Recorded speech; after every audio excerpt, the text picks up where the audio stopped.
मेरी छोटी भाभी को मैं उनके मायके ले जा रहा था। रास्ते में मेरे दोस्त का घर मिल गया। छोटी भाभी को कमरे में ले जाकर, उससे पहले दोस्तों आप लोग वीडियो को तो देख लेते हो, लेकिन वीडियो को लाइक, चैनल को सब्सक्राइब नहीं करते, प्लीज़ कर लो यार। दोस्तों मेरा नाम तरुण है। इस समय मेरी उम्र 23 साल की है। हमारे घर में मम्मी पापा, बड़ी भाभी और छोटी भाभी रहा करती थी। बड़े भैया दुबई में काम कर रहे थे और छोटे भैया मुंबई में एक कंपनी में काम करते थे। यह बात आज से करीब 6 साल पुरानी है। तब मेरे छोटे भैया ने शादी की थी। तो कुछ दिनों के बाद ही छोटी भाभी को गांव में रहना अच्छा नहीं लगता था, तो वह लोग 1 से 2 साल के बाद मुंबई में शिफ्ट हो गए थे। उस समय मैं छोटा था तो मुझे इसकी वजह समझ में नहीं आई थी, लेकिन मुझे छोटी भाभी बहुत ही अच्छी लगती थी। उन्हीं दिनों एक बार होली के मौके पर मैंने छोटी भाभी के साथ होली खेलने को बोला, तो छोटी भाभी ने मुस्कुराते हुए मना कर दिया और बोली कि तुम अभी छोटे हो, जब बड़े हो जाओ तब खेलना। यह बात मेरे दिमाग में घर कर गई और फिर छोटी भाभी शहर में रहने लगी, लेकिन मैं उनके घर आता जाता रहता था और छोटी भाभी को भी मेरा आना जाना अच्छा लगता था। उनकी शादी को काफ़ी समय गुजर गए जाने के बाद भी उनकी कोई संतान नहीं थी। फिर जब मैं 23 साल का हो गया तो एक दिन छोटी भाभी के यहाँ गया। उसके अगले दिन होली थी। मैंने कहा, भाभी आपको याद है कुछ साल पहले आपने मुझे छोटा बोलकर होली खेलने से मना कर दिया था। अब तो बड़ा हो गया हूँ, अब आपका क्या ख्याल है? तो छोटी भाभी बोली, तरुण मैं तुम्हारे साथ सिर्फ होली ही थोड़ा खेलना चाहती हूँ, इसलिए उस वक्त मना किया था क्योंकि उस समय तुम छोटे थे। तो मैं बोला, छोटी भाभी आप झूठ बोल रही हो। तो छोटी भाभी बोली, नहीं कह रही हूँ, क्योंकि बहुत दिनों से मेरे भैया साथ वह सब करके बोर हो गई हूँ। मैंने कहा तो चले। तब छोटी भाभी बोली, जल्दी ना करो, अभी हमारे पास बहुत समय है और वैसे भी शायद तुम्हारे भैया कुछ दिनों तक घर नहीं आएंगे। मैंने कहा भैया? भाभी बोली, वह कल कह रहे थे कि कंपनी के काम के सिलसिले में उन्हें 3 दिनों के लिए कहीं बाहर जाना है, शायद आज नहीं गए होंगे। मैंने कहा, छोटी भाभी फिर तो हमें बढ़िया मौका मिला है वह सब करने का। फिर छोटी भाभी बोली, पहले जाओ तुम बाज़ार से कुछ सामान लेकर आओ। तो मैं बोला, ठीक है छोटी भाभी बताइए क्या लाना है। फिर मैं बाज़ार सामान लेने चला गया।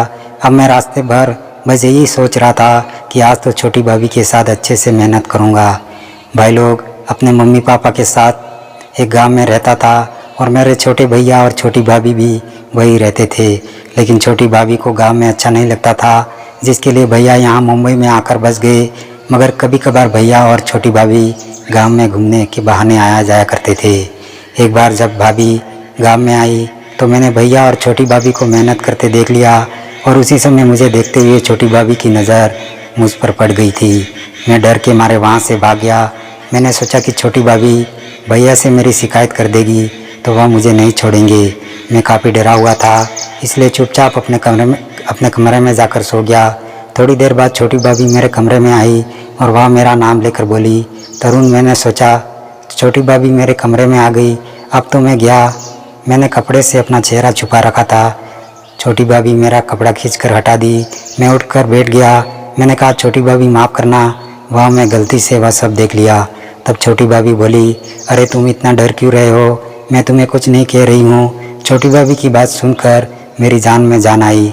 मैंने कहा, छोटी भाभी मैंने आपको मेहनत करते देखा है, यह बात आप भैया से तो नहीं बताओगी? छोटी भाभी बोली, अरे नहीं बताऊंगी, तुम डरो मत, और वैसे भी तुमने कौन सा गलत देखा है। मैंने कहा, छोटी भाभी फिर भी मुझे बहुत डर लग रहा है था। छोटी भाभी मेरे करीब बैठी थी तो मुझसे बोली, अच्छा एक बात बताओ। मैंने कहा, क्या? तो भाभी बोली, तुम मुझे मेहनत करते देख रहे थे तो तुम्हें कैसा लग रहा था? सच कहूँ तो मेरा भी मेहनत करने का मन कर रहा था। छोटी भाभी बोली, तुम मेरे साथ मिलकर मेहनत करोगे? मुझे छोटी भाभी की बातों पर थोड़ा भी यकीन नहीं हो रहा था। मैं कभी सपने में भी नहीं सोच सकता था कि मुझे मेरी छोटी भाभी के साथ मेहनत करने का मौका मिलेगा। फिर मैंने देखा, अच्छा छोटी भाभी अगर यह बात भैया को पता चल गई तो क्या होगा? छोटी भाभी बोली, कैसे पता चलेगी, जबकि बात सिर्फ तुम्हारे और मेरे बीच में रहेगी। मैंने कहा, फिर ठीक है, लेकिन कब तक? छोटी भाभी बोली, अभी नहीं, हम उस दिन का इंतज़ार करेंगे जब सभी लोग कुछ देर के लिए घर से कहीं बाहर चले जाएंगे, तो हम बढ़िया मौका मिलेगा और हम पूरे दिन मेहनत करेंगे। अब मैं और छोटी भाभी उस मौके की तलाश में करीब 1 महीना गुजर गया। फिर एक दिन जब सब लोग बैठकर खाना खा रहे थे तो मैंने छोटी भाभी को धीरे से इशारा करके रात के छत पर मिलने को कहा। मुझे नींद नहीं आ रही थी।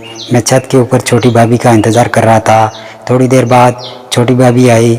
मैंने कहा मुझे तो लग रहा था कि आप नहीं आओगी।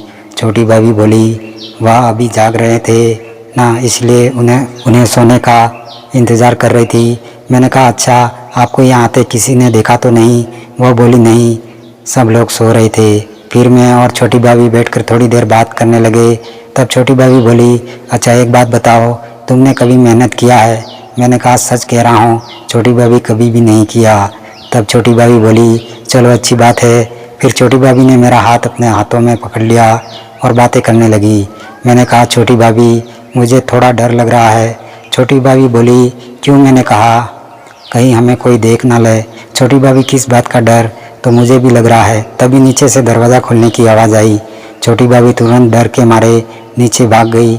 शायद कोई पानी पीने उठा होगा, पर मैं वहीं बैठा रहा। मैंने सोचा इतना अच्छा मौका मिला था, वह भी हाथ से निकल गया। अब छोटी भाभी दोबारा नहीं आने वाली। फिर मैं भी नीचे अपने कमरे में जाकर सो गया। अगले दिन मुझे चाय देने के लिए मेरे कमरे में आई। तब मैं जाग रहा था। उस समय छोटी भाभी के बाल गीले थे, शायद वह तुरंत नहा कर आई थी। मैंने कहा छोटी भाभी कल हमें इतना अच्छा मौका मिला था। छोटी भाभी बोली हाँ, लेकिन क्या करें, हम मेहनत कर नहीं पाए। मैंने कहा अच्छा उस समय कौन उठा था? तो बोली अरे मैं तो बहुत डर गई थी, तुम्हारे भैया उठे थे। वह पूछने लगे कि कहाँ गई थी? मैंने तुरंत झूठ बोल दिया कि छत पर देखने गए थी कपड़े, तो क्योंकि बारिश का मौसम बन रहा था। मैंने कहा छोटी भाभी बहाने तो बड़े अच्छे से बना लेती हो। फिर बोली अच्छा वह सब छोड़ो, अब हमें मेहनत कैसे करेंगे, क्योंकि जब तक घर में सभी लोग हैं तब तक हमें करने का मौका नहीं मिलेगा। मैंने कहा छोटी भाभी तुम मुझ पर छोड़ दो, मैं कोई रास्ता निकालता हूँ। फिर छोटी भाभी चली गई। मैंने सोचा क्या जुगाड़ लगाऊँ कि मुझे उसका मौका मिल जाए। मैं ये सब सोच रहा था कि इतने में मेरे दोस्त का फ़ोन आया। वह कह रहा था कि वह कुछ दिनों के लिए गाँव जा रहा है और उसके घर की देखभाल करने के लिए मुझे कह रहा था। फिर वह थोड़ी देर बाद अपने घर की चाबी मुझे दे गया। मैं नहा धोकर तैयार होकर बाहर आया। तब छोटी भाभी बोली अरे वाह, आज तो तुम बहुत ज़्यादा स्मार्ट लग रहे हो। मैंने कहा क्यों झूठ बोल रही हो छोटी भाभी?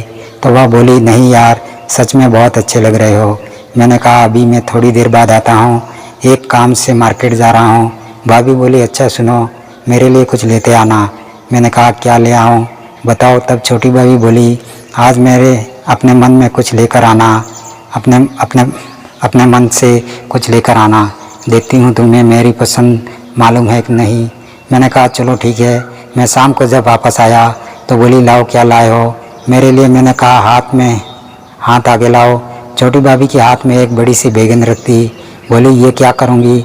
मैंने कहा तुम्हें नहीं पता इसका क्या करना है? तो छोटी भाभी मुस्कुराते हुए बोली तुम बहुत शैतान हो। फिर मैंने छोटी भाभी को दूसरा आइटम दिया जिसमें पिज़्ज़ा था। छोटी भाभी पिज़्ज़ा देखकर बहुत खुश हुई और बोली मैंने कहा भाभी मैं आपके बारे में सब कुछ जानता हूँ कि आपको क्या पसंद है और क्या नहीं। छोटी भाभी बोली चलो आओ मेरे कमरे में, हम दोनों पिज़्ज़ा खाते हैं।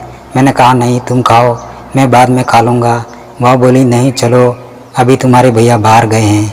मैंने मना करने के बावजूद छोटी भाभी मेरा हाथ पकड़कर अपने कमरे में ले गई। फिर हम दोनों एक दूसरे को पिज़्ज़ा खिलाने लगे। छोटी भाभी बोली अच्छा उसके बारे में क्या सोचा तुमने? मैंने कहा यार उसके लिए तो मैं भी परेशान हूँ, लेकिन कोई जुगाड़ ही नहीं बन पा रहा है।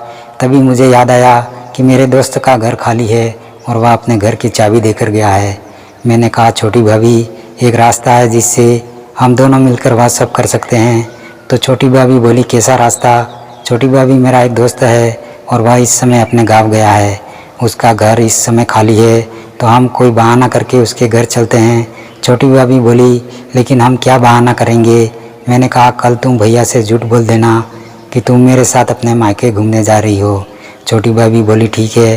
फिर अगले दिन मैं छोटी भाभी को अपने दोस्त के घर ले गया। करीब 4 घंटे तक बहुत मेहनत किया। फिर हम वापस अपने घर आ गए। मैंने कहा कैसा लगा?